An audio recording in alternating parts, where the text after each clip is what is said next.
Good evening, everyone. My name is Brenda Large. I'm manager for Youth Academy and Adult Enrichment here at College of DuPage, and I would like to welcome you to our presentation and welcome our speaker. Professor DalSanto has always had a deep love for astronomy and has enjoyed teaching it at the college level for over 20 years. Since joining COD in 2012, he has authored an astronomy textbook and 2 lab manuals, chaired the Earth Science Department and now the STEM division, and recently led the development of a virtual reality and immersive visualization lab. But his greatest joy and satisfaction has always been sharing astronomy with his students both in the classroom and in public. Please welcome Professor DalSanto. Thank you, Brenda, and thank you all for joining me tonight. It's a pleasure to have you here, many familiar faces and some new ones. So welcome all. We do have an interesting topic, I think, asteroids and comets. You hear about these now and then.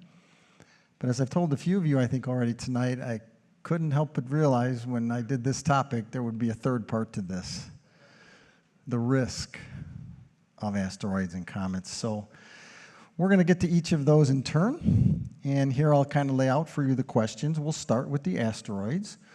Why are there asteroids in the inner solar system? And already we will note that these are rocky bodies, as you see on the first part of the slide there. Then we'll turn our attention to comets.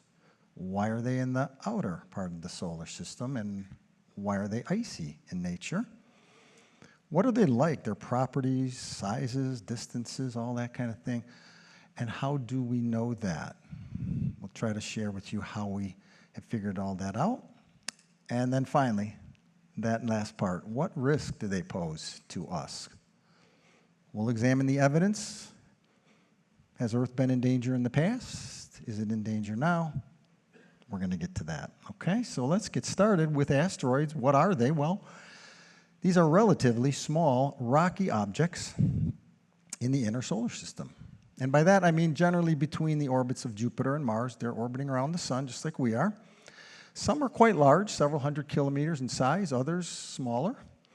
And as you go to the smaller sizes, there are more of them, many thousands more.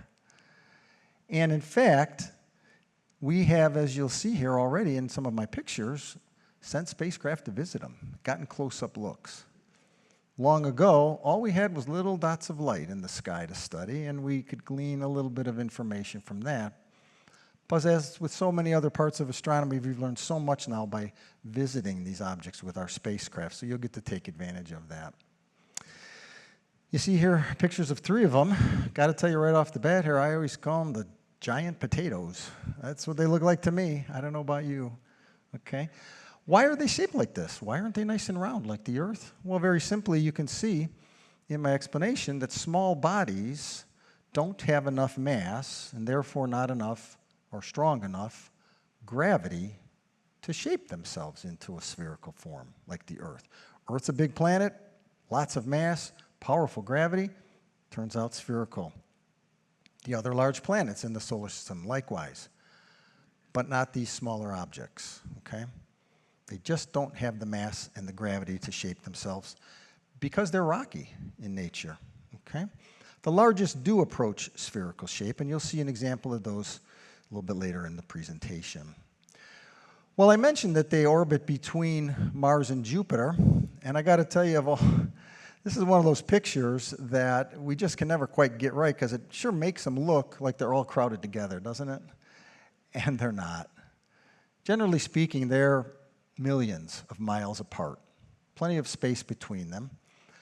And so collisions are very, very rare, but that doesn't mean they don't ever happen, as we'll see as well, the evidence for that, okay?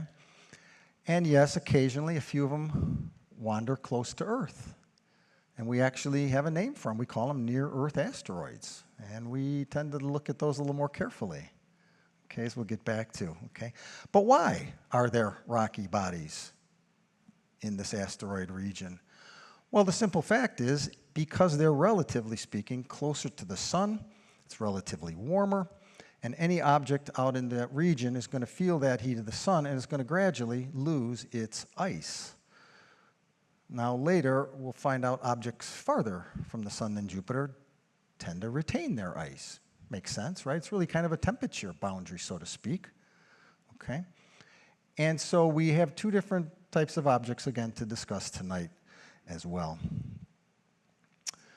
So how do we find them? Well, years ago, we would set up a telescope, and we would take a time exposure, let the telescope track the sky for a while, tens of minutes, hours even. And this would allow us to see fainter objects back then, but it would also sometimes show a little streak of light, as you see here. And that was telling us that even during that short exposure, the object was moving relative to the background distant stars. And we could take that length of that object, how long we took the picture, and we could figure out the velocity of the object. Gave us a rough idea maybe of its distance from Earth. More recently, we don't take long, hour-long exposures anymore. We have more sensitive cameras these days, more sophisticated telescopes. We take individual shots, maybe just for a minute or so, but we space them out, not only over hours, but maybe over several nights. In the three images here behind me, can you spot the little dot that's moved? It's your first assignment. Can you spot which one has moved? That's the asteroid relative to the stationary star. How about I give you a little help? You want a little help? You see him there? There it is. So essentially it serves the same purpose. In other words, we now see the motion of the object over time, however long the time period is, however long the distance is, however great the distance is, we can basically determine its velocity. That gives us our first clue about the object. Well, where is it? You probably know that objects that orbit closer to the sun move faster. Objects that are farther from the sun, they move slower.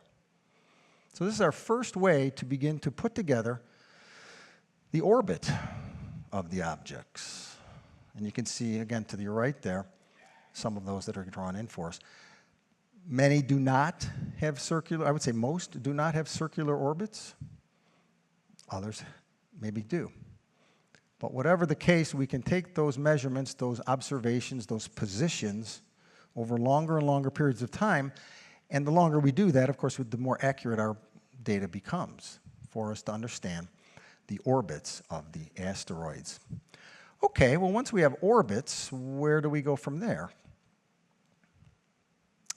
Size, of course, can be first, again, roughly estimated by the distance from the orbit and the brightness. If it's brighter, it's most likely bigger and reflecting more light. Simple as that. Yeah, there could be minor variations in its reflectivity, things of that nature, but it's a first good estimate for us. What else can we learn about these objects? Well, for many years, we were limited by a small gap in our knowledge, which we have now closed, and that is, as you're going to see, that some of these asteroids, these small bodies, they actually have their own little moons. How about that? Now, you might remember from previous lectures or your own general knowledge that if we have a moon orbiting a larger object, we can measure its distance from the larger object, and we can measure the amount of time it takes. That information can tell us the mass of the two objects, and generally the bigger one's going to be significantly bigger. So the point is, now that we have seen little moons orbiting asteroids, we measure the distance and the period of the orbit. We can figure out their mass. Well, if you have size and you have mass, you can calculate the density. Now, I've said so far that these are rocky bodies, and that's correct. But we might just very simplistically think, well, they're just like giant rocks, right? Some are. Others not so much, as we're going to find out. They have a low density. And that tells us they cannot be solid rock, as we might think, but rather like we sometimes refer to them as piles of rubble. Almost like a gravel object, kind of loosely held together and numerous small little parts to it. So it's a very different kind of object that we've discovered by making these observations. Okay? So as time goes on, of course, our measurements improve, our knowledge improves, and we gain more and more insight. Here is what I was just describing. First, to your Upper left there, you see an object called Antiope. Turned out to be a pair of objects, kind of stuck together, orbiting around each other, okay? And we even were able to see that from Earth. But our spacecraft have visited these objects, and again, as you can see in these two cases, both Dimorphos and Didymos, there's a little moon orbiting the bigger one. Dactyl orbits Ida, to your right there, okay? So how do we use that? Again, I said we measure the orbit of that smaller object, and it gives us the mass of the bigger one. That's a significant step forward in our knowledge of the object. It goes on to help us understand other things about it. So that's how we characterize many of their properties. And we've had some interesting surprises in recent years as we've visited some of these. I'm going to take you on a tour of a few more of them. There is the very first visit back in 1991. NASA was sending a spacecraft called Galileo to go visit Jupiter, and they said, well, as long as we're going out there, why don't we fly past an asteroid? So they did. And you can see to your left there that it visited the asteroid Gaspra, roughly 10 miles long, and got our first good view of it. So that was a kind of a big deal at the time. We were pretty excited to finally see that. And as an extra special bonus, it visited a second one, Ida there, about 18 miles long, a little bit larger. And you can see there again that moon, Dactyl. So that was a nice step forward to finally get to see one up close and get a sense of it. I want you to note one last thing before we move forward here. You notice both of these asteroids have a number of small craters on them. Do you see that? I want you to keep your eye as we look at a few other of these asteroids and notice whether they have a lot of craters or not so many craters. That also is a clue. As you know, that's how science works. We make observations, and then from those we work to analyze and hopefully draw some conclusions about the object. In other words, what I like to say, what is that telling us? Well, it's telling us that some other smaller objects crashed into these and left a crater, right? But even in this case, if we fly out there and we see these asteroids with craters, well, they didn't happen yesterday, did they? Surely they've happened over a long period of time. And the mere fact that they're there tells us that the asteroid surface is not changing much, is it? In other words, let's take the opposite extreme. Look at Earth. Does Earth have craters? A few. Why? Because any craters that do form are gradually worn away or eroded away by various factors: wind, water, right? Ice. So my point to you is, when you see those craters, that tells you, yeah, it's had some impacts, but that surface is relatively old, we would consider. It's not changed very much from when those happened long ago.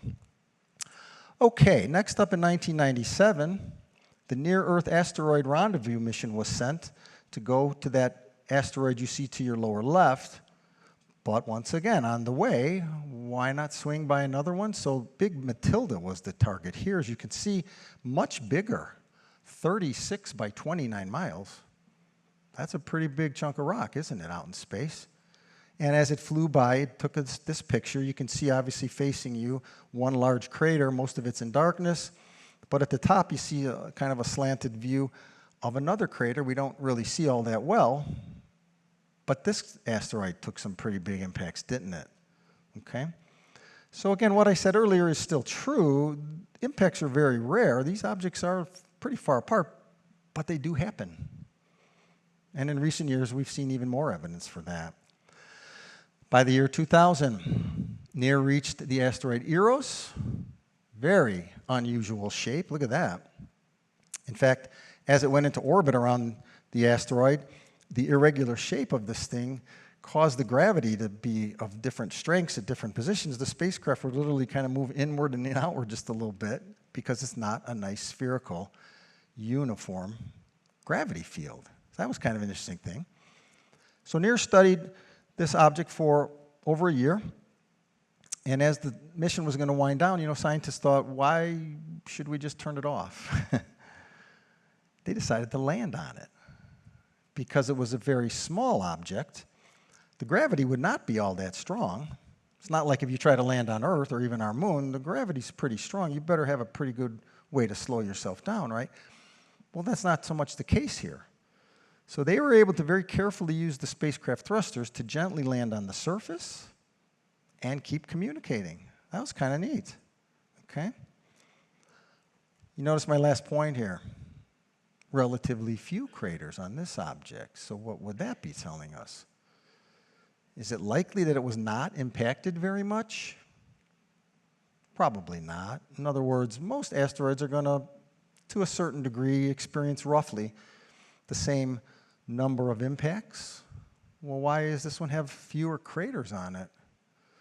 You think about that for a minute. We'll come back to it, okay?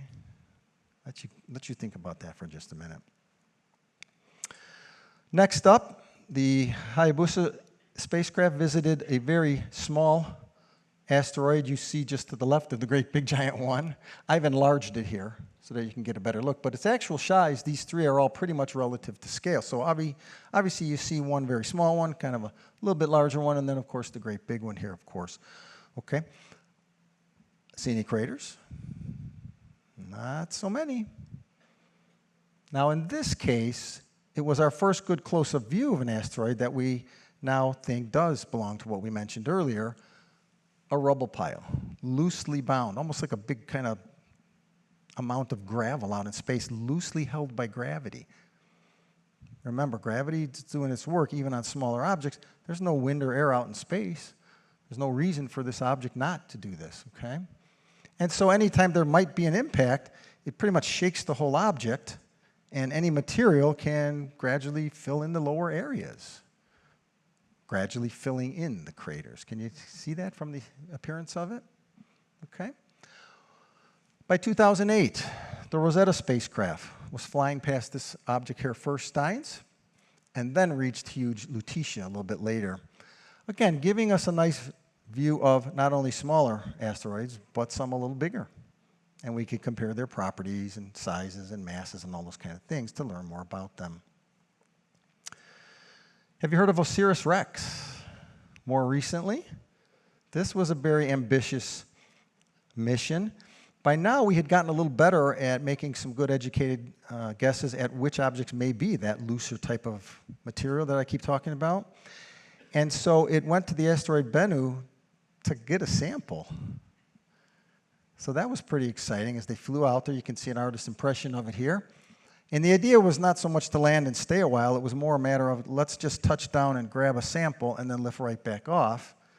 So, of course, everybody was holding their breath as the pictures came back. It's very successful. Very successful. They were able to actually gather a little bit more than they had hoped to. And yes, they did then be able to return that sample to Earth for analysis. And it was very much what we expected, various types of elements in these rocks, okay, various structure to them, but they've handled that, of course, very carefully. This is a relatively smaller object, as you can see, only about 800 feet across. And this number, density of 1.2 grams per cubic centimeter, is that a lot? No, that's pretty low. That's pretty low. Solid rock tends to be more up towards 4 to 5 grams per cubic centimeter. So that made sense, didn't it? That the appearance of that object is such that it looks like maybe it's a big rubble pile. We don't, again, see a lot of craters, do we? Let me put it into motion for you there, see if it'll spin for us. Kind of an unusual shape. Again, you notice it's not spherical, is it? Okay? One of the other reasons why we hope to get a sample of it, because we expect it to come visit in about 10 years. It's going to come near Earth. It's not going to impact Earth. But it's going to come near Earth. And so 126 miles may sound like a lot, but remember that's roughly only half the distance to the moon. So that's fairly close, isn't it, for an object 800 feet across? Okay. In the meanwhile, the spacecraft has been sent on to another asteroid. It'll reach in 2029. That'll be another view of a very interesting object, Apophis. Okay. So I think you start to get an idea of the variety of these objects, what they not only look like, some of their properties, and how they had some surprises for us, things we didn't know. But I always tell my students, that's why we do science, isn't it? We go to learn what we don't know. Sure, we like to verify what we do know, sure. but we go to learn what we don't know. Okay? Now I want to take a few minutes and take you to see a couple of the very largest objects in the solar system in that region between Mars and Jupiter. These aren't planets, but notice their size here compared to our Moon and Mercury and Mars. Ceres and Vesta kind of fill an interesting niche there. They're much bigger than most asteroids, but as you see, they're smaller than planets. Today we tend to think of them more as minor planets, okay, just loosely using that term. So the Dawn spacecraft was sent, and the orbit mechanics were such that we could send it to both of these objects. Sounds like a great idea, right? Partly also because we suspected strongly Vesta was what we would call a relatively dry object. In other words, it would be mostly rocky, but Ceres not so much. We envisioned that Ceres likely had a lower density because it maybe had a significant amount of ice. So here's our chance to compare two of the larger objects, again, maybe we could call them minor planets, to get or improve our understanding of both. What could we learn from a rocky object of this size, and what could we learn from an icy object of this size? In fact, there was actually some thought early on that Ceres, being somewhat icy, may not have originated in the asteroid belt. If you were at some of my previous lectures, I think on Earth and the solar system, and there I discussed the fact that all of the objects we see in the solar system weren't necessarily in their exact place today that they were in the past. Okay? So it would certainly be very possible that Ceres originated in the outer solar system where it was having an icy composition. But if it felt some gravitational influence from one of the larger planets out there, it could migrate its way inwardly into the asteroid region. So anyway, let's take a look at what Dawn saw. First up is going to be Vesta. You can see some images on your left as it's approaching. And again, large enough now, as I mentioned before, that it is roughly spherical. Okay? 325 miles in diameter. What did we learn? Well, you can see it explains here that there are signs of internal heating and differentiation. Some of you might know that term means that deep inside this object at some point in time, probably early in its history, there was heat. Is there none now? Probably not so much. Smaller, relatively smaller objects like this tend to lose their internal heat over time. This means their geology doesn't change so much, okay? But a big planet like Earth, it does have a lot of internal heat, and its geology on the surface does change. So again, here's a chance to view an object a little different than Earth, certainly much smaller, but there were some signs of that in this object. So now we envision that the denser material would have sunk towards the center, towards the core. The moderate density material would tend to migrate to the middle of this object, but the very lowest density material would reach the surface. In other words, even in a smaller world like this, we see this process of differentiation taking place. That's very significant to planetary scientists to say, wow, we didn't maybe expect that so much. One final point I just had to mention, we've got a few little meteorites, that land on Earth. We picked a few of them up, and boy, they sure seem to have the same composition as Vesta. So we call them Vestoids. Wouldn't that be interesting if that was actually a piece of it that somehow got broken off the object and found its way to Earth? A sample of the object, we think, that we've obviously been studying. Well, as the spacecraft orbited around Vesta for a while, it took some additional pictures. As you can see here, it turned out it wasn't quite so spherical, was it? From some perspectives it was, but notice how a big region of the bottom of this image is sort of missing. Well, further images made it clear that there was two gigantic craters here. Do you see that? Here's more of a real color image. Here's more of a false color image. In other words, this object really got walloped by some big other objects. Any bigger, they probably would have broke it apart. Okay? But again, this is a significant thing for us to see because now we get a sense of, well, how big of an object can strike and not break it apart, okay? These are 300 and 250-mile wide craters. Those are huge. So today, we've kind of taken the learnings from this mission and updated and improved our understanding of objects like Vesta. Now we view Vesta as likely one of the planetesimals. That term refers to objects early in the solar system that were crashing together and building bigger planets like Earth. This is how Earth formed, Venus, Mars. They formed as larger objects collided together and built up in size. We think maybe we found one here that never quite got added to the big planets, but again, an intriguing version of an object that we can now see that tells us how that might have worked. After its visit to Vesta, the spacecraft went on to Ceres and right away got everybody's attention when it took that picture there on the left. You see the two bright spots, and of course there were plenty of jokes about what they could be, you know, the alien landing strip and things like that. But no, as we zoomed in closer, we could see in the center of a crater a bright white spot and a second bright region as well, okay? And quickly, people naturally said, well, maybe that's ice. Not a bad idea, but how would we go about determining if that's correct or not? Part of the idea was, well, ice only lasts a shorter time than rock, certainly. So either this has just been recently exposed somehow from beneath or replenished. Could this object have ice beneath the surface that's somehow reaching the surface? Pretty exciting idea. To planetary astronomers, that would mean that the object is still changing, still evolving, still doing something. So, of course, the pictures got closer and closer as the spacecraft was able to get them. And as we did move in closer and really zoom in, again, the question became, so is this a rocky world with ice deposits on the surface?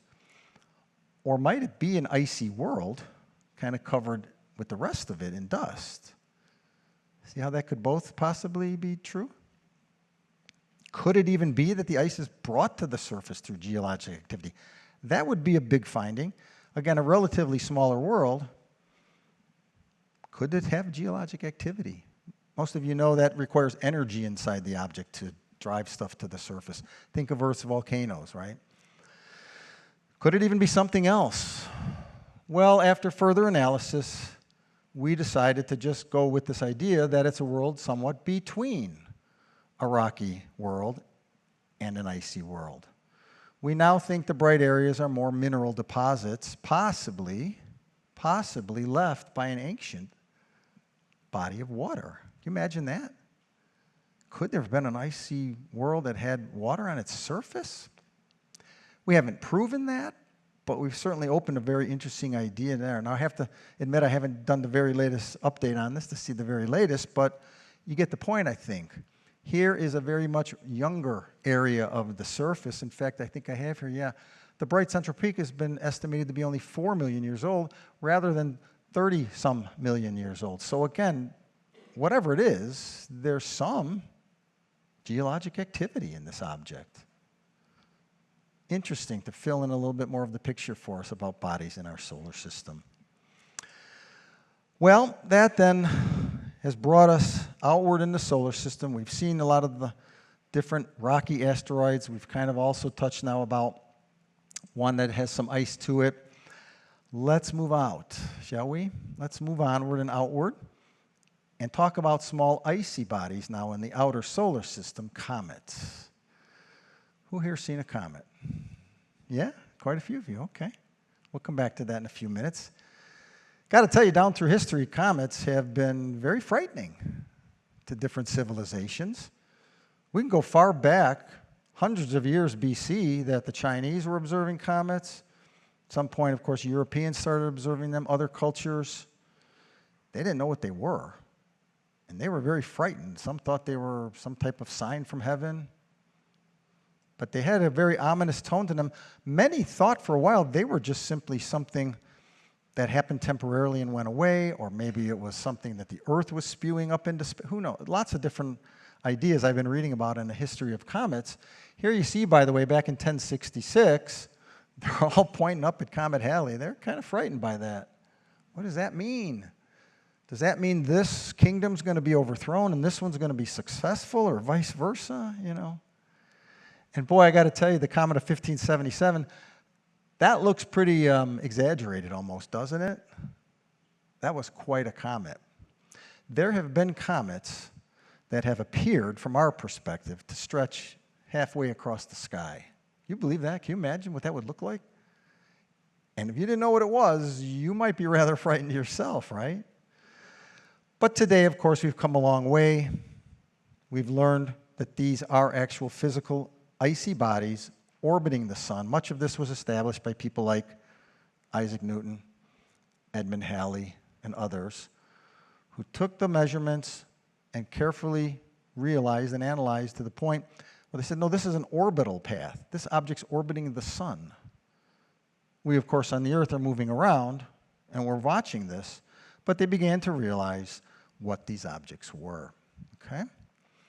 So let's take a look kind of at the structure, if you will. Number one, you have the actual solid object, the nucleus of ice, and it has considerable amounts of dust, or I'll use that term casually in terms of silicate material, if some of you are more technically oriented. Generally some miles across, okay? Big chunk of ice, outer solar system. But if for some reason that object were to begin to move closer to the sun, it's going to feel the warmth of the sun.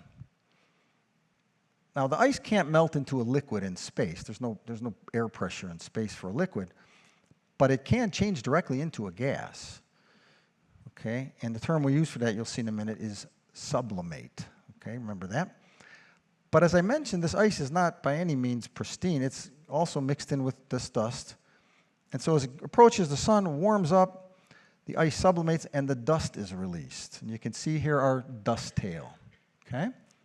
It's going to trail behind the comet as the comet is orbiting the sun. Okay? Also, the ice itself is going to be affected by the sunlight. And the ice itself is going to be ionized. In other words, some of the electrons are stripped off the atoms and so forth. Okay? And now the ice, or what was the ice, the gases feel what's known as the solar wind. That's essentially a different kind of a force, but that you see now will form what we call an ion tail. So we should be able to see these two different tails in most comets. Sometimes one is a little brighter than the other, okay? But you can see the motion there of the comet. Of course, at the bottom left, you can see an actual image again from one of our spacecraft that visited these comets, went in there, saw the icy body. Okay, so that's the basic structure of comets. Big chunk of ice orbiting around the sun. Here's a nice view I like of the orbit of a comet. They don't necessarily orbit like the Earth orbits. They may orbit at any inclination. Okay? But as they come in and approach the sun, as you can see here, then the tails are gently pushed backwards as they round the sun. Here we are on Earth sitting back looking at that. Night after night, we check its position, we check its motion. Sometimes, though, the Earth may be all the way around the other side of its orbit. So much has to do with that. How well we can see a comet depends partially on the comet, its brightness and so forth, but partially on where we are. And there have been times, again, down through history where it's what we call an unfavorable, situation. We're maybe pretty far away, the comet's off in the distance on the other side of the sun. But then there have been times when the comet comes either right between us and the sun, or in a few cases, we may even face away from the sun and still see the comet. So as those ices sublimate, that tail grows, the comet becomes brighter. It could be quite a show. What comets have you seen? I'm just curious. Got to ask. Anyone? Okay, well, really, we're that far back. Okay. Hale-Bopp, yeah, back in the 90s. Okay. So if you've never seen one, you might get the chance eventually. If you have, you probably have some interesting memories. I can remember one right before Hale-Bopp. There was another one, and it came close to the Earth, and the positioning was good. And I remember standing out in a cornfield somewhere looking up at this thing, and it was pretty big. So that was kind of a neat view to be able to experience. All right, so at some point, of course, again, our technology allows us to go visit these comets. Our first attempt at this was back in 1986 for the famous Halley's Comet. Whole interesting story there if you want to ask me later about how Edmund Halley first determined that comets weren't just all singular or individual events, but that one comet he noted was coming back roughly every 75 years. And so that's why we named it after him. The Europeans sent their spacecraft, Giotto, to go visit Halley, and you see there in the upper right the historic images of the nucleus. Got to tell you, I'll say, were pretty brave to send their spacecraft in pretty close. They got within 40 miles of it. That's pretty close. And they found that it was a pretty big nucleus, 15 by 10 by 7 kilometers. You'll notice, too, by the way, it looks more like that object you kind of see there. It looks kind of darkish. Notice that most of the brightness is really on one side, isn't it? You can probably guess that's the side facing the sun, receiving the heat, warming up. That ice is sublimating. But the part that's in shadow, it's not active. It's not doing that. So that was just not surprising. It was interesting to actually see what we had kind of expected there, that as this body's moving through space, kind of tumbling, one side of it is providing most of the light there. By 2004, the Stardust mission visited Comet Wild 2, took the image you see at the bottom, smaller nucleus, more spherical in shape. Okay, and Stardust actually reached out a little arm as it was flying through the coma and the tail here, and it collected some particles of the comet, brought that arm back in, returned to Earth, and returned those to us for analysis. No big surprises, very much a silicate type of material those particles were. But once again, even though it wasn't any major discovery, it was a good confirmation of what we expected to find from the comet material. Okay? So we were beginning now to become more active, of course, in our examination, our research on comets. Next up, the Deep Impact mission took a much different approach. By now, we had, again, learned a great deal about comets, but we were starting to wonder about them. How solid were they? Because by this point in time, we had noticed a few of them approaching Earth, and the thought was, we need to learn a little bit more about these bodies in addition to the asteroids, don't we? So I went and visited Comet Temple, and as the spacecraft approached, it released a large impactor to go crash into it. Now first, I want you to notice that the nucleus itself here appears relatively dark, doesn't it? And this is very typical for comets that have been around the sun many times. They lose a lot of their ice, and yet the dust slowly accumulates, and they get darker. So it's not that it's fresh ice like in your freezer, it's that the ice has this veneer of dust around it. Well, you can see what happened when the impactor struck. You can see what happened there. It crashed through that thin crust, so to speak, and exposed a lot of fresh new ice that was much brighter than the existing surface. And so this was, again, a good confirmation to give us a sense, well, you know, how dark is it? How bright would it be? What's that ice look like? Okay, some of you know, and my students have been studying how we could take the light from that and examine that with a spectroscope, figure out the composition, okay? But here we actually saw, again, a little bit of the stuff inside the comet. Okay, here's a video, by the way, in the lower left as it's approaching, and there it goes. It's kind of a one-way trip, wasn't it? So sometimes when you're a spacecraft, you have to make big sacrifices, right? All right. By 2014, the Rosetta spacecraft was on its way to visit Comet 67P. We just call it P because it's a really long name that we don't pronounce so easily. The idea here was to intercept the comet before it came farther into the inner solar system and went through all of this activity I've described. We wanted to kind of catch it in the act. We wanted to kind of catch it as it became more active, okay? And first of all, you can see it does certainly appear there's kind of two objects stuck together. You notice that? I said earlier collisions are rare, especially in the asteroid belt, but Out here even farther from the sun, there's even more space between these objects. There's even more space. And so it is unlikely, but not at all unheard of, that these objects could gently bump together. Why do I say gently? Well, if two of these chunks of ice crash together very hard, they're going to break apart. Okay, so the mere fact that we again see these two stuck together is telling us that they crash together rather gently, okay, this contact binary. How do we know that? How do we know it's not just that the middle tends to have given off more material? Well, look at my third bullet here. The layers do not match in the region where they come together. So it's not just one uniform composition, it's two different objects that are merged together. Okay, so again, sometimes we can take a analysis and determine a little bit of perhaps the history of such objects like that. You can see some of the ice and gas being released there on the bright side of it.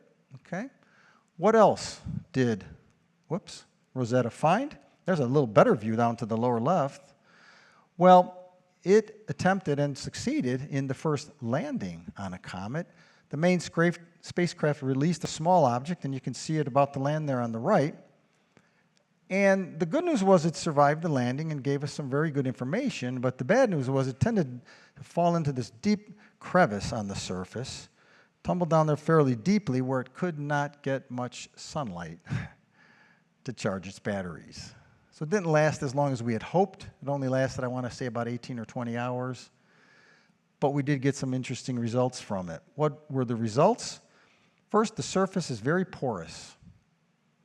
It's not rock-hard ice, okay? More kind of fluffy, almost like snow a little bit, okay? So that told us, yeah, this is not a rocky, icy body, okay? And the second one may even be more profound. I say that because for many years, we kind of had this assumption that, well, could it be that comets, being icy, maybe long ago, early in the solar system, maybe if a few of those crashed into Earth, they would bring Earth some of its water. In other words, where did Earth's water ever come from? There's other explanations from our geologist friends, but could it be that comets were the main source of Earth's water? We thought maybe, but notice what I've noted here. The data indicated it is not likely a source of Earth's water. Why not? Because there's different kinds of water. The composition was different than the water on Earth. So here's a good example. Sometimes in science we get a negative result, but that's okay. We still learn from it. We still advance our knowledge, even if it's maybe not what we expected to find.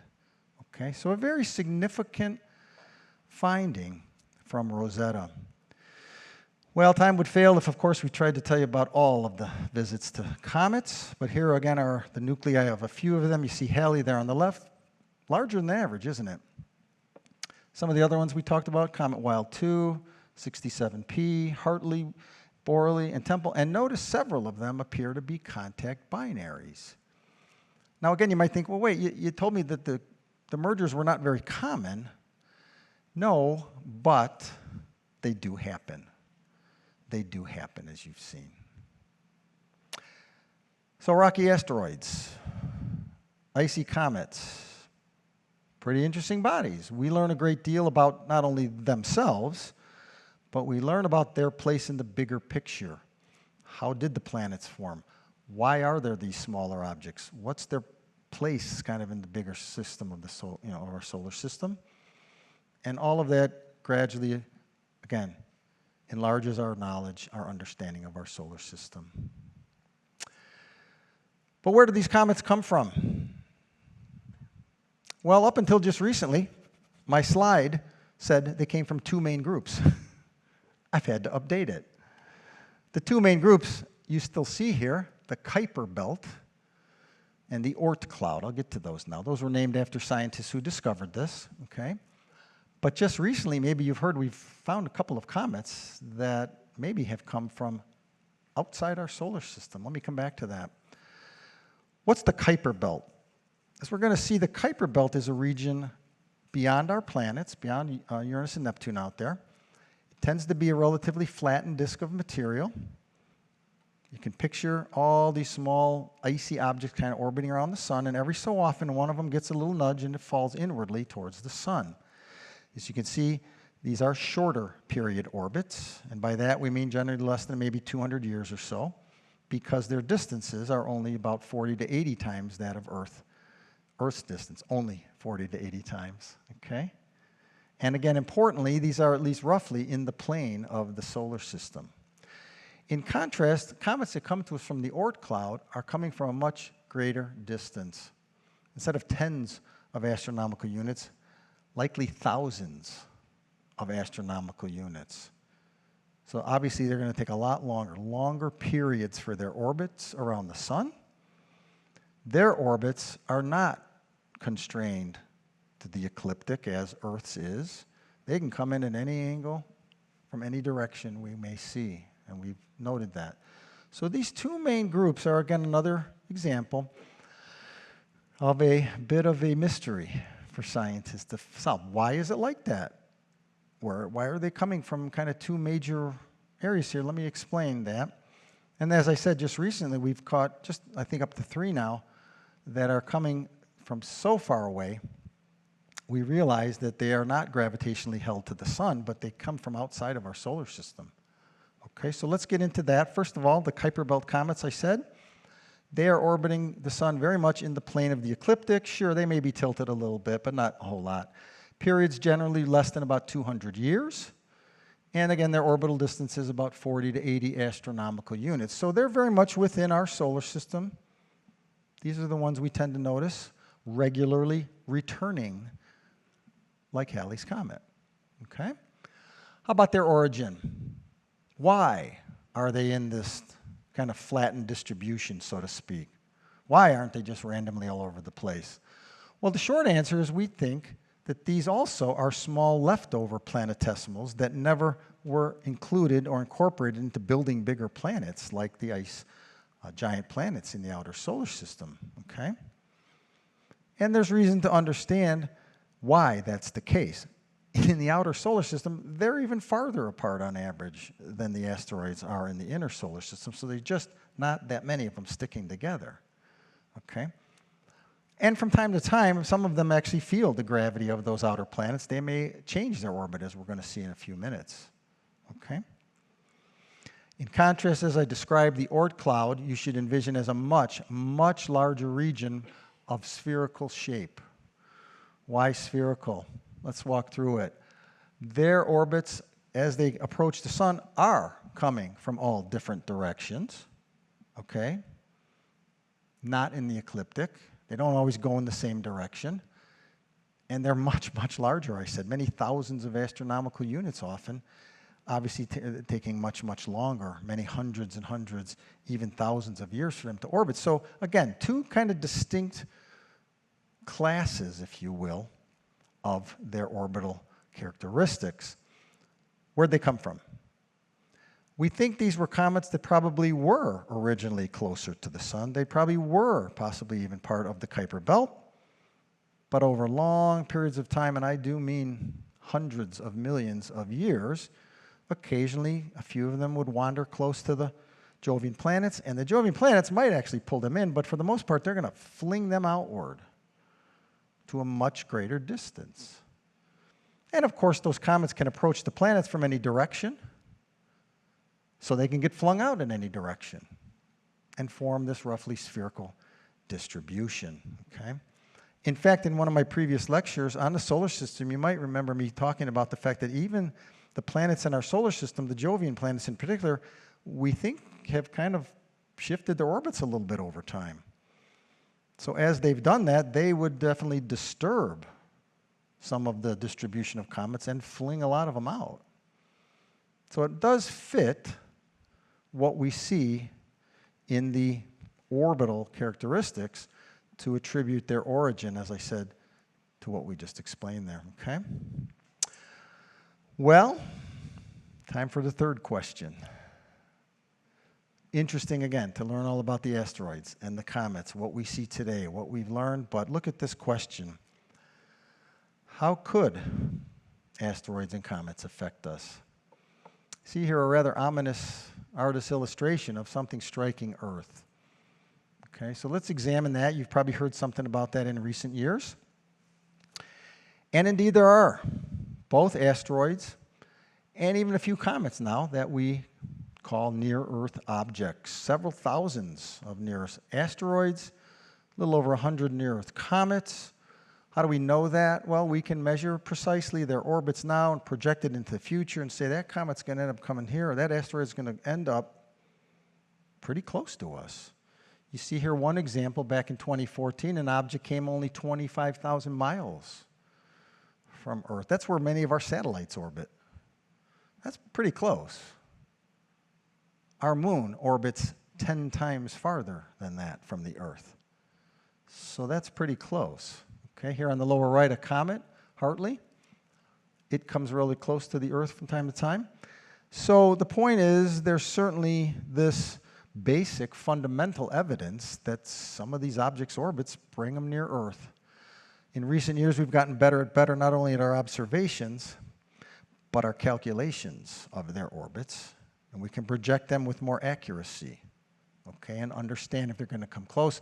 If you want to go check out NASA's Near-Earth Object Program, there's a website for you there. See what the latest is. From time to time, there's an announcement about an object. I will emphasize that we always like to observe it over a longer period. The longer we can observe it, the more precise our data is to measure its position, okay, its motion, its orbit. So when we first discover one, sometimes the accuracy is not so high and we get a little concerned, but in time maybe we start to realize that it's maybe not going to come so close. So let's go ahead and dive in. Have we ever seen an impact in the solar system? How many remember this date? 1994. Well, in 1993, a comet was foolish enough to get too close to Jupiter. And you know, Jupiter is the largest, most massive planet in the solar system, so Jupiter's gravity had a tremendous effect on it. First of all, it literally broke the comet apart. Why is that? Well, literally, Jupiter's gravity on one side of the object was stronger than on the other side, and it broke it apart. It broke it into multiple pieces, and as our artist's illustration shows in the lower left, those pieces orbited around the sun once, and when they came back, big Jupiter was waiting. Okay? And you can imagine as it accelerated those towards it with its gravity, they crashed into Jupiter with some incredible, incredible energy. Okay? So this was a big deal. I can vividly remember seeing those black spots on Jupiter in my telescope. And I would just stand up and just kind of wonder about that. Boy, that was something to see that taking place. How much energy? Well, you can see it there, 10 million megatons of TNT. Is that a lot? Yeah, that's a lot. As I noted here, I did a quick calculation. That's many thousands of times humanity's total nuclear arsenal. Many thousands, okay? So the point is, first of all, we did see an impact. Second of all, it was pretty devastating. Now, big Jupiter, of course, gas planet, kind of shrugged that off. Said, oh, okay, sure, you want to crash into me? I'll be okay in a few months, you know. But there it is. We've seen one in our lifetime, a major impact in our solar system. Well, can we go any further than that? In other words, again, our discussion tonight, how about us? Could this happen to Earth? Has it happened to Earth? A few of you already approached me before the presentation, and you got my clue there in the title of our discussion. How could these things affect Earth? Well, maybe you've heard about this point in Earth's history. We know from the fossil record, of course, that long ago there were very large creatures, the dinosaurs, roaming the Earth for a long, long time, right? Millions of years. And yet, at some point, very abruptly, they went away. Now, of course, over Earth's history, many species have come and gone for various reasons. But this was a pretty special example, as we're going to talk about. How do we know this? Okay. And what might have caused it is kind of the question, obviously. How could we know if an impact killed the dinosaurs? There they are on a really bad day, you know. What is that thing? I don't know. What do you think? So how do we know? Well, first of all, we shouldn't expect to see this big, massive crater anywhere. Why not? Because that was 65 million years ago. And craters just don't last that long on Earth. There's a lot of erosion, right? Wind, water, ice basically change our landscape all the time. We just don't see many craters on Earth. We'll see a few later. But the point is this. Back in the 1980s, a father and son team called the Alvarezes, they noticed something very significant. They noticed that there was a layer in Earth's history where the dinosaur fossils were all below that layer, none above it. They also noticed that that layer had a significant, in fact, a dramatic increase in the element iridium, which, as I've said here, is very rare on Earth, but it's not so rare in objects beyond Earth, like meteorites. Meteorites you could view as small pieces of asteroids, okay? So the point is, this layer became known as the KT boundary. It's enriched in iridium. Dinosaur fossils below it, none above it. What does that sound like to you? So the idea was put forward, maybe a large asteroid-type object crashed into Earth, enriched in iridium, left this layer, and wiped out the dinosaurs. Not because of the iridium, but it would be a tracer or a marker, okay? So pretty significant that this layer now has been identified all around the world, many places, many times. It's all beyond any reasonable doubt. And the point is, it sure looks like a smoking gun, doesn't it? Okay, what would it have been like? What would it be like if a large object crashed into Earth? Well, it wouldn't be a good thing. Let's picture what we now think was probably about a 10-kilometer or about a 6-mile asteroid, or maybe a comet, approaching Earth. And of course, as it approaches, you know, Earth's gravity is going to accelerate it to a tremendous velocity, many, many, many thousands of miles per hour. And when that thing strikes, my students will tell you it's going to have a lot of kinetic energy. Some of you know that term. And that energy is going to be released in a very devastating way. So as it approaches and the point of impact we now have even identified, it's going to smash into Earth with incredible energy. And the devastation is just going to be unimaginable. Okay, here you kind of see the actual point of impact. A lot of material thrown up above our atmosphere. Our artist even tried to show you here a shock wave in the atmosphere.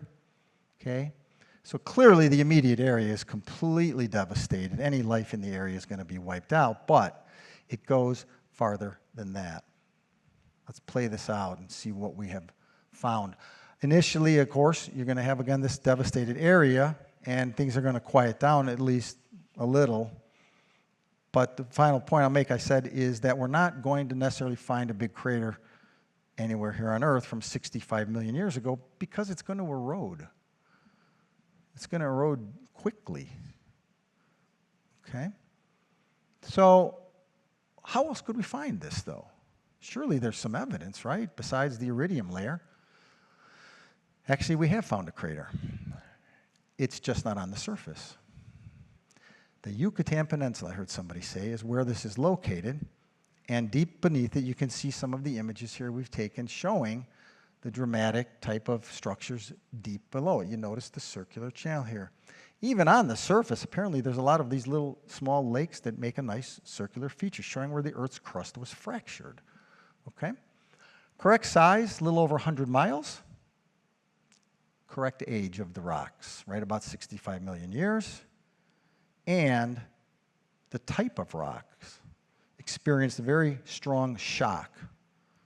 Okay, our geology teachers tell me all about this stuff. It's kind of cool, but the right type of rocks. So clearly, strong evidence that this is where this took place.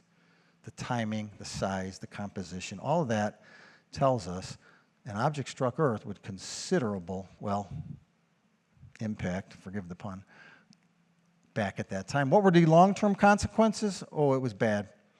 Enormous tsunamis. We're talking about waves possibly a mile high. Can you imagine that, sweeping all the way up inward in North America, up through the Mississippi Basin? the tremendous amount of material lifted up from the impact, I said above the atmosphere, well, as that falls back down and is accelerated, it's superheated, okay? Lots of secondary impacts. They're going to start wildfires all over the place in Earth's lush environment at that time, okay? Shock waves, earthquakes, volcanoes erupting because of this tremendous energy reverberating through the planet. There's evidence that the energy traveled through the planet to the other side and disrupted the terrain there, okay? But even as those kind of things slowly dissipated, noticed number 5, dust blocking sunlight cooled the surface for years. So if dust blocks the sunlight, what happens to plants' photosynthesis? Dramatically affected, right? If not snuffed out. And if the plants die, I'm going to grossly oversimplify here. If the plants die, what do the small animals eat? Not so much. And if the small animals die, well, you know what happens to the big animals, right? So tremendous effect on Earth's entire ecosystem, thus what we call a mass extinction. Okay? So it all fits together very well, doesn't it? The Earth's climate would have been affected for a considerable amount of time. Many, many species would not have been able to cope with this. The remaining ones would have been able to somehow manage, okay? But it would have been a dramatic change in Earth's history. Okay, mass extinction. Notice my next question. Any other evidence? That was 65 million years ago, Professor. Come on. I mean, aren't we okay? Let's press on. This picture on the left was taken way back early in the 20th century of something that occurred in 1908. Fortunately, it was in a very vast, uninhabited region of northern Russia, okay? And yet something crashed to Earth, and while it did not leave a big crater, because we think it basically broke apart before it hit the surface, it did release so much energy that it flattened trees for literally hundreds of miles, okay? So there's evidence of an impact. On the right, we do have an even larger impact, but notice this was 50,000 years ago. Anybody been out to Meteor Crater in Arizona? Yeah, I got to get out there and have a look at that. That's a pretty good-sized crater, and again, 50,000 years is not so much time as it's all eroded. We still can see what a good-sized crater looks like, right? So we start to note, as we look around the entire Earth, that, of course, a small impact, what I call a scary explosion, is maybe once per century, something like that. But a major damage one, like you see there in Arizona, maybe so many thousands of years in between them. But the one we just talked about with the dinosaurs, maybe millions of years between something that severe. Okay? Extinction level events. Okay? All right. Guess what? I said one every 100 years or so? Yeah? 2013, Russia got it again. I don't know why they keep going, but they do. And frankly, not that it was good for the few people that were there, but it was still a relatively uninhabited area. This one struck in 2013. And just to give you a little bit more numbers on this, 12 miles per second velocity. 12 miles per second. That's faster than our fastest spacecraft have ever gone. Once again, it exploded at a higher altitude. That tells us, again, it may well have been more of a chunk of ice than a chunk of rock. We don't know that for sure. The good news was it came in at a pretty shallow angle, as our artist has shown here, and that meant as it was basically burrowing through the Earth's atmosphere, the stress was so strong that it, again, exploded at a high altitude and did not just make one giant impact in one place, okay? So the diameter, a little over 50 feet. Look at that mass, 10,000 tons moving at 12 miles per second. That's some serious energy. Look at the energy equivalent, 500 kilotons of TNT. That is right in the range of a moderate nuclear weapon. And you can bet the world's powers monitored that. Fortunately, they were all well up to date, all ready for such a thing. They knew that it was a natural event, not a man-made event, okay? So hate to say once every 100 years, but that seems to be, at least in this case. Doesn't mean we won't have one for another 100 years, but we probably won't have one tomorrow either, okay? A moderate size impact, okay? So we can actually put together, as you see here, a little graph kind of showing that with size on the horizontal axis and time on the vertical axis. Small ones strike Earth every year.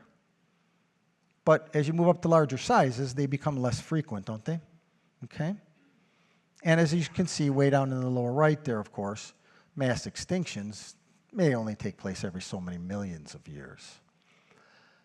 But in recent years, we've continued to improve our searches. We'd like to know. Because even if there was a moderate-sized object, maybe not an extinction level effect, but if something was going to crash into an inhabited area, we'd like to know, don't you think? At minimum, we could at least evacuate the area to save lives, right? So this is getting more attention in recent years to make us more informed, more prepared for this, okay? Well, that's good to be prepared and good to be informed, but what if the worst were discovered? We've developed several ways to do this. I'm only going to highlight the Torino scale, how we characterize the hazard itself. You can see there the probability and the energy are plotted, aren't they? And this gives us an idea of, well, how serious would this be? What is the probability, but also what's the energy going to be? Okay, from 0 to 10, and you can see the different areas shaded there in severity. We get a number of zeros often. Fortunately, we don't get much in the colored regions, okay? But once in a while, maybe you've heard some of these headlines. Did you hear this one last year? There was a thing about 2024 YR4 briefly reaching level 3. Why do I say briefly? Because it was our initial observation and we went, oh, that looks like it might hit us. But, as I said earlier, when we measure its orbit over a longer period of time, we get a more precise, more accurate measure, and we said, oh no, it's not going to miss. So that was good. So just take that as a reminder. If you ever hear something about this asteroid might hit Earth, let's measure it a little bit longer. Let's get a more accurate estimation of its true orbit. It's going to improve with time. By the way, what were you guys doing 10 days ago? My wife was at home, and I said, honey, by the way, there's this asteroid, and it's going to pass over only 60,000 miles away. So that's perfectly safe, but it struck me like, here, I'm going to give a talk on this, and I got an example, 2025 TP5. I think that was, I want to say that was a Sunday. Was that a Sunday? Anyway, on the 15th, 60,000 miles, 50 feet in diameter. So there you go. Now, it missed, and surely there have been others that have missed that we don't know about. So we don't need to worry, but it is good that we're getting more and more informed, wouldn't you say?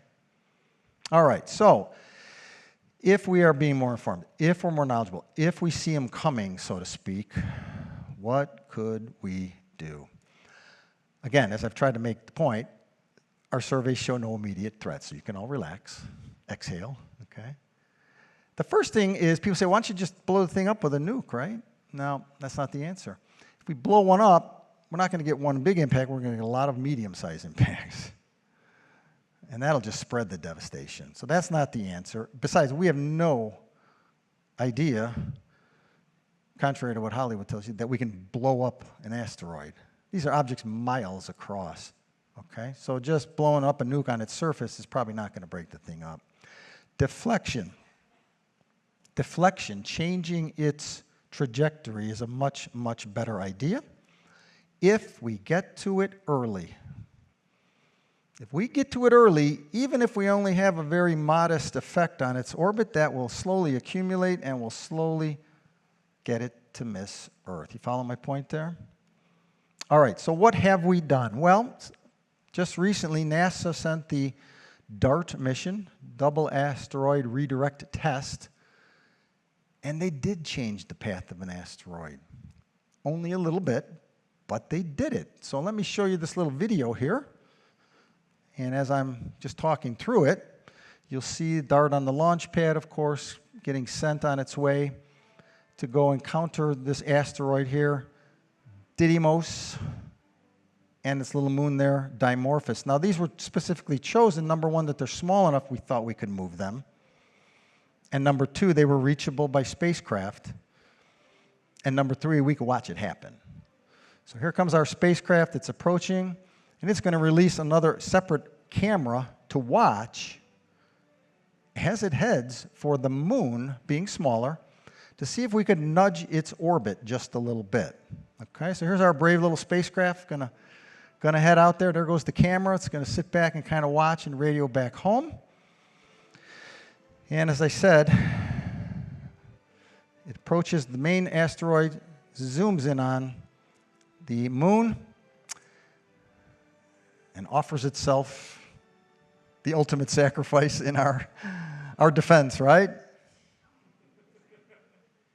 And there it went. Let's have a moment. No. So that brave little spacecraft crashed into the moon, and it did nudge it. We had also selected it because we could previously measure the orbit of the moon.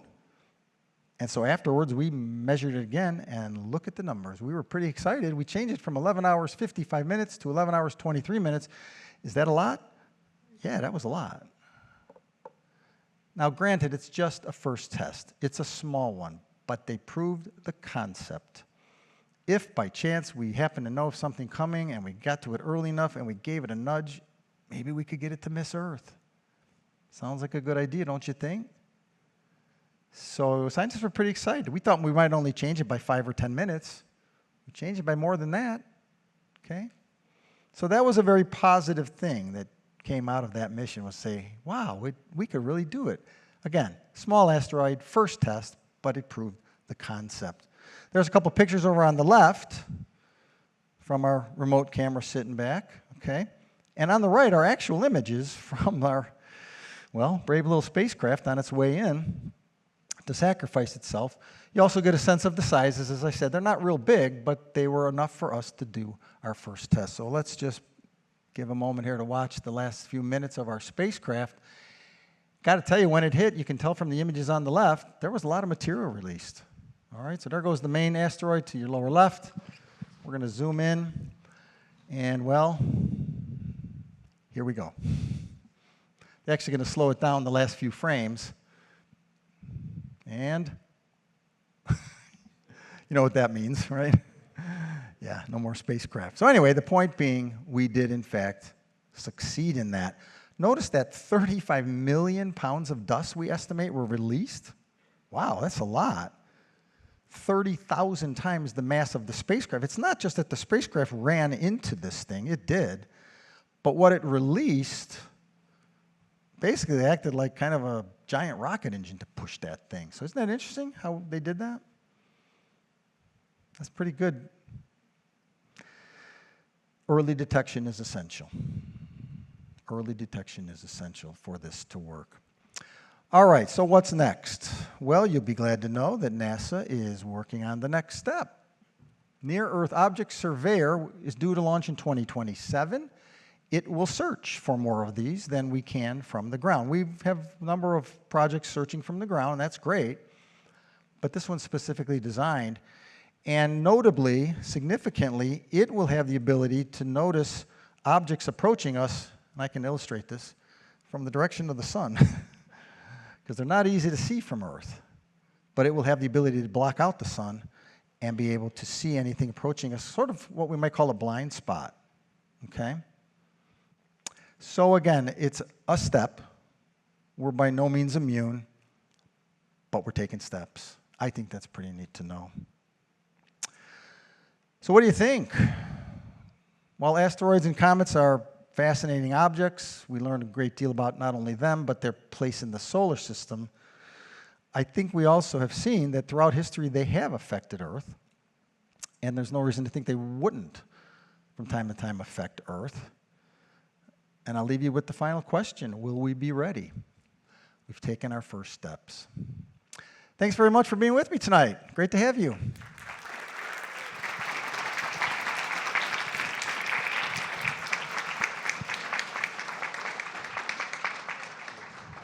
By the way, you know, I'm going to always give you a little reminder. Got plenty of other good stuff out there for you to watch. These are some of the previous presentations I've done if you weren't able to be here.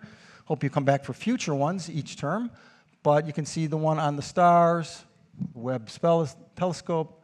There's the one I alluded to about the Earth, okay? And especially the story of our solar system. This one complements that one very nicely as a big part of that. All right, as some of you know, here's your chance to pose your questions. Anything that you heard tonight that you might like to ask further about, I'd be glad to take your questions. Okay, we have microphones, so if you raise your hand, there's our first one over here. What do we know now about the three-eye atlas? It was the very first question. I knew it was coming. How many know what the atlas? Yeah, okay. So we have a comet on its way in, and if the clouds would ever stop, you can get a decent view of it. So this is one of those comets that has the trajectory that's telling us it's from interstellar space. And that's very cool. That's very interesting. Wow. I don't know, maybe some of our comets are going to go to other stars. But, of course, a lot of people jump on that and say, well, maybe that's coming from another place. Could it even be another, civilization or something? Could it be artificial? It looks like a comet. It feels like a comet. It tastes like a comet. I think it's a comet. So it's interesting, all that. I kind of deliberately didn't do a lot of research on it only because of what I just said. I didn't mean it jokingly, but the point is, until something really dramatic appears, we would conclude it's a comet. And it's an unusual one. Sure, it's broadening our perspective. But as far as we can tell, it's a comet. We can get into more detail afterwards if you'd like, but I'll kind of just leave it at that one, I think, for now. Other questions? One down front. And I think there was one other hand in the back there. Yeah, okay, we'll get you next, okay? Can you walk on asteroids? Oh. I guess it depends on the asteroid. I think your question is partly because they're so small. They're going to have such small, weak gravity. Could you jump off an asteroid? Probably. Probably. We've measured their masses and what's called their escape velocity, and yeah, you could pretty much jump off a few of the very small ones. So yeah, but again, it's because they're small and they have weak gravity that would be the case. Obviously, the larger an object, the stronger its gravity, the more energy it takes to leave it, but yeah. Could you walk on one? You'd have to walk very carefully or you might end up jumping off it inadvertently. Yeah, interesting thought. Okay. Was there one down front here, I think? Yeah, I've heard that the Earth has quasi-moons or Okay. are they asteroids? Yeah, so recently we've noted a few very small objects. And what have proven to be, again, once we observe them for a time, technically are they orbiting Earth? Yes, but is that orbit permanent? No. The orbit is only going to be more of a temporary orbit, and then the way Earth's gravity affects it, the moon's gravity affects it, it will probably wander away from us. It's probably happened many times over history. These are small, essentially space rocks. You could think of them as very small asteroids, yeah. I haven't looked at every detail of every little one, but I've heard, yeah, we keep finding a few in here and there. Kind of interesting, huh? They come near Earth, but they end up kind of orbiting briefly, and then they head out. Was there one over here, I think? Yeah, down front. I had thought that that water was relatively elusive in space, and we talked a lot about ice on the comets. But do scientists happen to have an idea where all the ice or the water for the ice came from? So do you mean all the water and ice in the solar system or just on Earth? Well, I mean, Both? I know. Probably both, because, Okay. like for instance, Mars, they think they see signs of water in the past there and so forth, but it just seems like they're not finding a lot, but yet there's all this ice in the rest of the universe. So Yeah. I'm surprised about that. So again, as a first very general basic rule, as I mentioned at the outset, right? You're closer to the sun, it's warmer. Ice is considered what's called a volatile element, and you're going to lose that. Now, you say, well, Earth has water. Yeah, we have an atmosphere too that kind of protects the water, right? Was there traces of ice on Mars? Absolutely. One of my other lectures talks about early in its history, Mars had an atmosphere. There's clear evidence it had water on the surface. So same thing. In other words, you don't lose all of your water just because you're in the inner solar system. You lose some, depending. Again, comets come in, they lose some of their ice, but it takes a long time for a comet to deplete its ice. In the outer solar system, there's a lot more ice. It's just cold enough for it to last a lot longer. Okay? And many of, for example, Jupiter's moons are half ice. Saturn's moons, they got a lot of ice. Just more prevalent out there. Okay? Does that kind of answer the question, or did I? Okay. So that's the general rule. We are always looking and finding variations, and, well, in this particular case it's this, or in that particular case it's that. Some of you know there's thought that some of Jupiter's moons likely have in fact, one in particular, Europa, some of you know Europa, has an icy surface, and beneath the ice, we think it's probably warm enough for liquid water. That's got a lot of people interested. Well, if there's liquid water, could there be something else? My point is, it's not a black and white thing, I guess I'll say. Yeah, there's water in the inner solar system, and there's rock in the outer, but in general, the principle still holds. Okay? Over here somewhere, I think. Over here. There we go. Perhaps a stupid question. You're taking stupid questions tonight.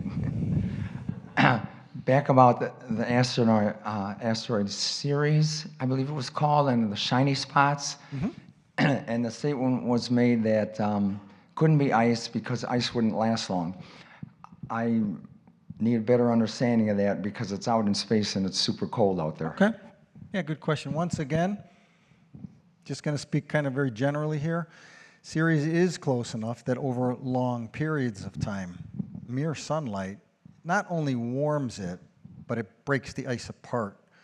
I guess you could say almost like geochemically. It's going to disassociate the molecules, and they're going to slowly. So when I say it won't last a long time, that can still be millions of years, several million years, but not anything near the age of the body. It'd be like saying, well, you have this, I don't know, condition, but it's only going to last you 6 months or something of your lifetime. Oh, okay. It's going to gradually go away. So is that kind of answer your question? In other words, the ice is going to last for a little while. Certainly from our perspective, that's a long time, several million years. But over the course of the body's history, it's not so much. Okay? Does that help? Is there another hand right there, I think? Or where's our next one at? Sorry. Over here? I'll come right back. So you said early detection was very important. Do we have a spherical detection system, and how many miles out is that? A spherical, you mean, in other words, surrounding Earth, looking in all directions? Yeah, for the Earth. Well, that's what the new Surveyor spacecraft is tasked to do. We do have multiple observatories doing searches. I will tell you, some of you have heard, I've been thinking about the next presentation. We've got some serious telescopes coming online here real soon, right? In fact, a few of them just have, the Vera Rubin Observatory and several others. My goodness, they are going to raise us another order of magnitude, not just an incremental improvement in our telescopes, another order of magnitude to map the whole sky weekly. Weekly. Absolutely. Are they looking out at the distant galaxy? Sure. Are they looking out at stars and blah, blah, but are they going to look? They can't help but not look through our solar system. And the software these days and computing power, as you know, is just continuing to escalate. That's one of the big things. They're saying, with Vera Rubin and others, we're going to be able to map the sky and we'll spot so many more things. And our computing power will enable us to quickly not only analyze it, but provide you, that data so you make those smart decisions. So again, we are dramatically improving our detection, I think is the way to say it. Okay? I think we had one over there first, then we'll come back here. The event in Russia, 16 years or 12 years ago, was that a surprise? How much warning was there? Interesting question. How much warning was there? I meant to show you one more video, and it never made it into the presentation because, get this, ready? Apparently there was this point in time, I don't know if it's so much a thing anymore, but for a while there was this thing, not everybody, a lot of people put little webcams on their dashboard while they're driving their car. Remember that? No? We did that for a little bit. Somebody's driving along in Russia and they see this thing in the sky and it's getting brighter and it's partially coming toward them. So you go home and look that up somewhere and it's like, oh, Anyway, my point to you is that it came from approximately the direction of the sun. So no, we didn't see it coming. And that's why. It's like me standing here with these lights. It's hard to see you. It came from the direction of the sun. We didn't see it until it was entering Earth's atmosphere. And literally, there's a little video clip somewhere you'll find it. I think it's coming towards us, and it brightens, and then it breaks apart, and you see the buildings all shaking and things. So my point is, no, we didn't see that one coming. That's what that new NAO surveyor is going to hopefully do for us. Okay, over here. Go ahead. Oh, I was going to ask you, how do you start, or do you have a book? Do I have a book? Yes. I got lots of books. I'm sure we all do, but I'm sorry. stopping where we go from here Oh, and how to do it. yeah. So what, in other words, maybe what are the next steps from here? Yes. Okay. Yeah. Well, again, the first thing is detection. The sooner we find them, the longer the time we have to likely go out and give them a nudge, and hopefully that's a little bit of a nudge is enough that it grows over time and the object would miss us. So detection is the big thing right now. Surely we need to continue to develop our ability to go deliver a bigger nudge, a bigger rocket, a bigger payload, hit it faster, all those things, give it a bigger nudge. Okay, you've probably seen some of the science fiction movies where they go out and they nuke it. And it nudges it and maybe saves us, and all that. So that's the direction we're going right now, is detection, detection, detection. Then also, I'm sure there are additional plans in the works to improve our ability to move it. Okay? Thank you. Thank you. Where's our next one? I see a couple hands down front here, maybe? Yeah, this gentleman was waiting. Will the Starlink and all the other communications constellations affect our ability to detect an incoming asteroid? Good question. The short answer is we know the orbits of those satellites pretty well. Not only where they are, but what they should look like from the ground. And quite frankly, it's the other way around that we're a little bit concerned. Like, we bring these new, multi-million-dollar, extremely new, powerful telescopes online, and all these satellites are in the way. Now, they have their purpose, no question, but my point is, astronomers are working with some of these companies like, you're really going to ruin our view here. And it's not only about asteroids. Of course, we want to explore the universe. But I think to answer your question, yeah, we pretty much know where those are, what they're going to look like. They've done a few small things like, well, we'll paint them darker black and maybe not reflect so much sunlight and things like that. But we got to know where they are, what their orbits is. No, that's not one. So here's where the computing power comes in too. To be able to say, we have an object, it's moving like this, could it be a satellite? I'm sure that's a very early part of this, is to say, let's check our known objects to know what that would be. Okay? Has it ever been determined how long Halley's Comet will still have a tail? How long Halley's Comet will have a tail? Yes. Okay. A couple comments on Halley's Comet. So first of all, we last saw it in 1986.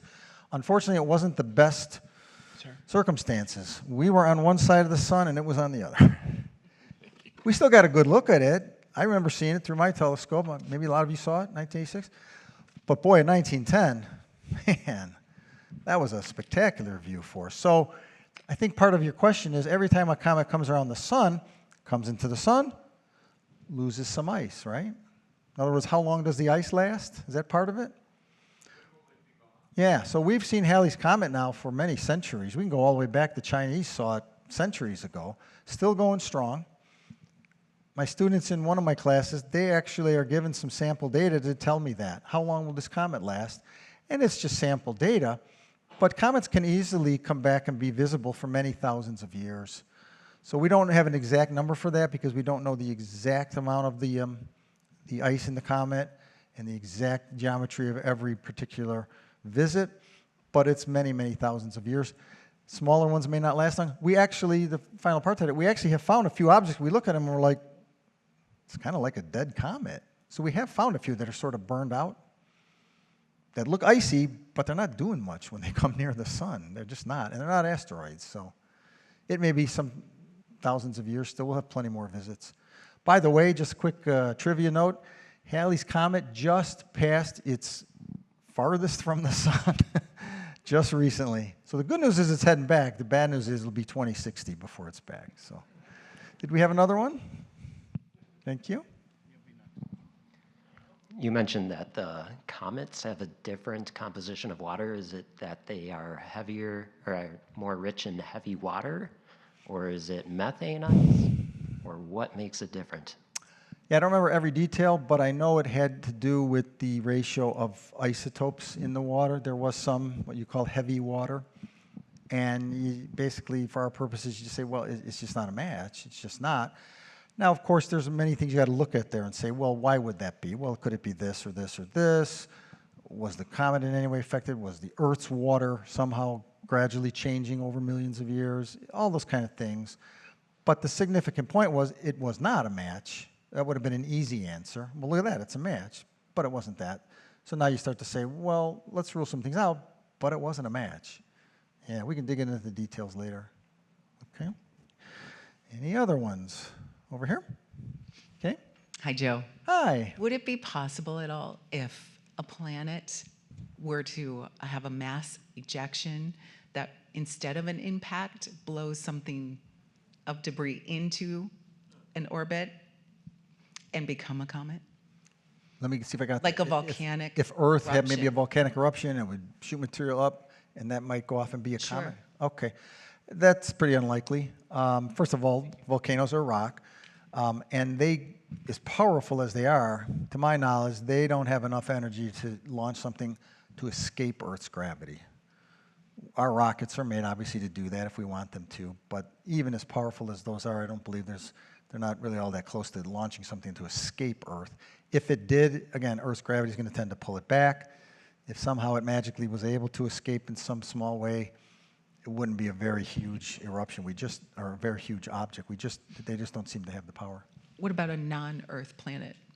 Isn't there a place in the universe where we're flying through or we're planning to fly through the water spouts and observe those? Okay. Like Okay, a planet thank you. without atmosphere? That's a little different. Thanks for bringing that up. So what you're thinking of are the moons of Jupiter, and particularly the second one and even the third one out, have been seen to do exactly that. They're kind of like an ice volcano. And essentially what we have seen, our spacecraft have watched as they spew matter out. Now, Jupiter's closest moon does that with rock. And number one, the moon is smaller, lower mass, weaker gravity. Number two, that moon is getting external energy pumped into it by Jupiter stretching it and squeezing it. So it's like basically, to put it mildly, super volcanoes compared to Earth's. And it does spew rock up hundreds of kilometers, but to my knowledge, most all of that still falls back down. But what you're thinking of, again, is not rock, which requires more energy. The second moon is icy. And here, again, it's called tidal forces from Jupiter are squeezing the moon, stretching the moon, giving it all of this energy. And when these ice volcanoes explode, it's much lower energy required to get that stuff to escape the moon. So maybe that's what you're kind of thinking of. Earth doesn't have that, but those moons do that. Even there, it's more of a fine cloud, so to speak, of material that's escaping. Would that become a comet? No. Could a few particles possibly escape and orbit the sun? Sure, but we've never seen anything close enough that we'd say, oh, gee, that could turn into a comet. No. Comets, again, as you saw, come from the Kuiper Belt or the Oort cloud. Interesting question. Didn't think of it that way. Interesting question. Any other ones? Any more? You guys got good questions. One more, Baker? Sure. I had a question. So these devices that we send up to make contact with asteroids and comets, are they sterilized so that we're not sending our own life forms out there? And No, it's an talk interesting about that question. a little? Yeah, so the first answer is anytime we think about sending a spacecraft to crash into something, we do ask that question. Okay, for example, many years ago, NASA landed, as the Cassini spacecraft went to Saturn, we wanted to land on its moon Titan. A lot of you know that. They were like, we don't want to contaminate that, with life, because who knows if someday we went there and we wanted to look for life. Well, you don't want to find Earth life transported. No, so there is that. There's a definite awareness of that. But like when we want to go crash into an asteroid, to my knowledge, nobody objected, because we don't think asteroids are very likely places for life. But in those cases when we think it might, then they are very careful. Other spacecraft have been deliberately, in fact, another one's going to do this soon, have been, once they finish their mission, they're deliberately crashed, like, for example, into Jupiter. Jupiter's going to just devour the thing, right? It's not even going to feel it. Because they're like, we don't want it to accidentally land on a moon and contaminate the moon. So, interesting question. And yeah, we're well aware of it, and they do take pains as appropriate. Let's kind of say it like that. Any more? You guys have good questions. One more up front here. And let's see if there's another one, but hang on, we'll get a microphone up to you guys. There you go.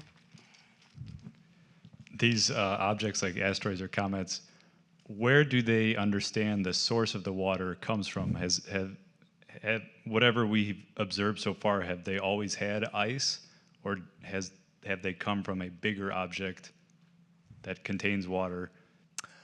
Yeah, our current understanding is that, and maybe I wasn't quite detailed enough at that part, but these small icy objects in the outer solar system, you know, there's, pick your number, millions, some people even have said billions of these little guys floating around way out there.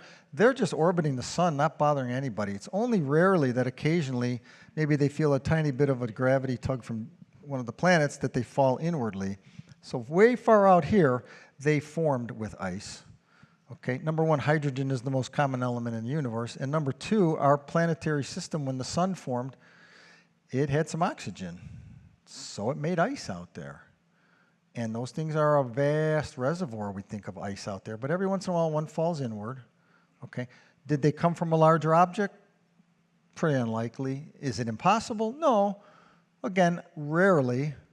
There could be an impact out there. Maybe some fragments are expelled. Maybe those fragments were to show up, end up looking like a comet to you and me. We don't think that's very likely, but it's possible, sure. Never thought of it that way. Okay. But for the most part, that's one of the reasons why we do like to go study comets, is because we really do kind of envision that this is, what's a good word for it? Not primordial, but this is very, very, you know, early material in the solar system. We get a chance to examine it, you know, not only fly a spacecraft out there, maybe sample it, at least analyze it even remotely, but this is probably very primitive material that can tell us about the early solar system. Okay. Anything else? Another one over here? Hi. Sorry, I want to make sure the mic was on. I had a question about asteroid mining, because there was recently a story about how there was an asteroid detected in space that probably had more gold than the entire value of the planet Earth. So I'm curious if you think that asteroid mining is something we may see in the near future for companies to mine asteroids. Yeah, there's been talk of that, hasn't there? So there's several parts to that. First of all, sounds like a great idea. There's a number of things you got to deal with. First of all, you know, are you willing to spend whatever, tens of millions of dollars to invest to go there and then to mine this stuff and then to bring it back, right? That's the main idea. How sure are you it has that gold? There's some good reason to think so, but I'd want to be pretty sure, you know, before I invested. Second of all, it's not cheap. And third of all, to get the stuff home safely. How do you do all that? So there are those kind of practical factors. Is it possible some asteroids, yeah, have some enrichment in that? Yeah. But again, these I think are pretty big questions to ask before you invest in it. Some people have talked about that. Maybe we want to do that. Okay. Let me know how that goes. You know, but interesting idea. And we'll see how it plays out. I don't know. Any more? All right. Well, thanks again for coming. I'll be here for a few minutes if you want to stop up and say hi.